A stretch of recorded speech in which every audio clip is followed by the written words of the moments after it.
Did you play some keyboards on this album, or this is another person who played the entire?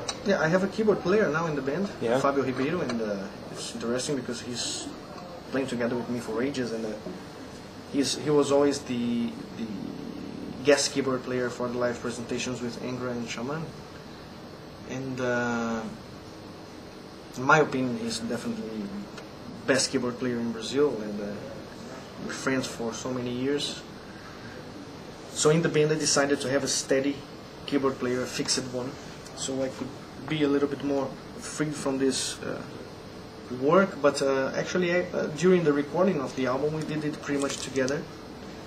That's one thing that I really like to do. I really have a lot of pleasure by composing keyboards.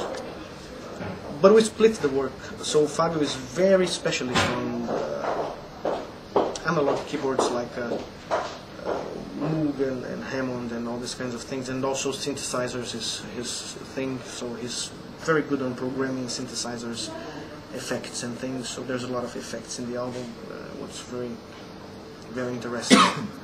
And I took part, I took care more of about the orchestral stuff and the acoustic stuff. So I definitely couldn't do it as good as Fabio can. All that electronic universe of the keyboards. And I'm very happy to have him there, and he's able also to perform it live. So I get a little bit more free in live. I take care basically about the piano parts, and that's basically what I do live.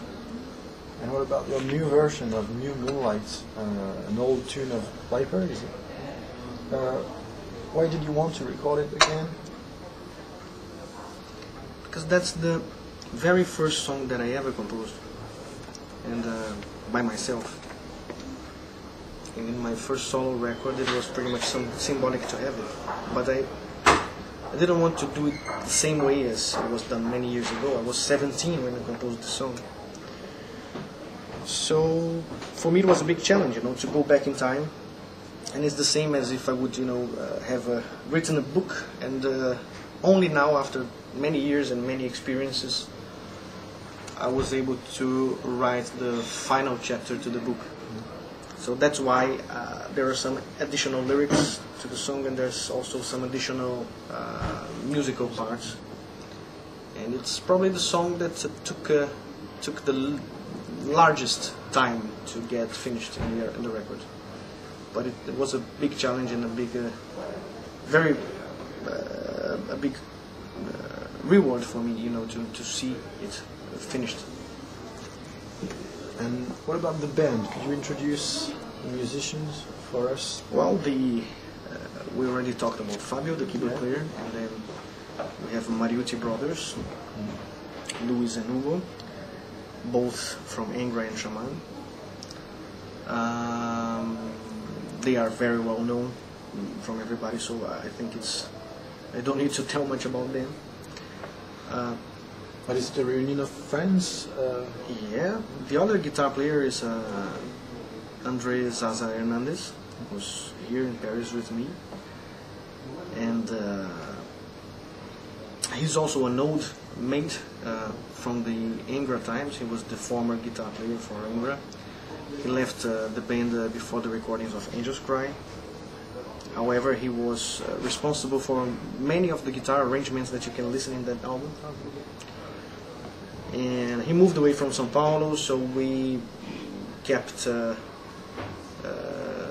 for quite some time without any contact, but sometimes we went there to play at his place, and he showed up, he jammed with us, and I always kept in mind that I would like one day to work together with him again, because he was one of the guitar players that I admired the most.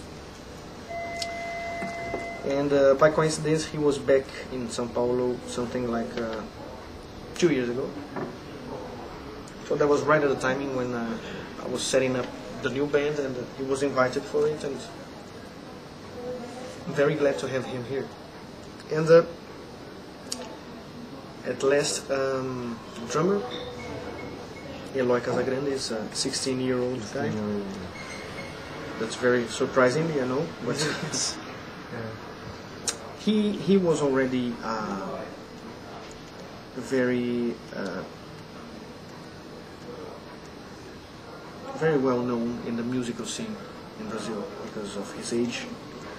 Second, because he was awarded in the United States in a big international drum contest as drummer, the best drummer of the Americas at the age of 14.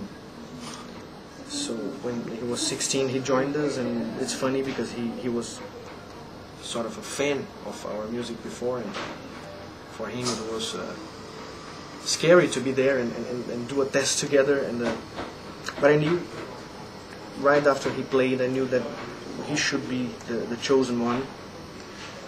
My only concern was about his age because of the gap, the age difference, and also I was concerned about his mind, to be facing such a situation, if he would be psychological-wise prepared for that.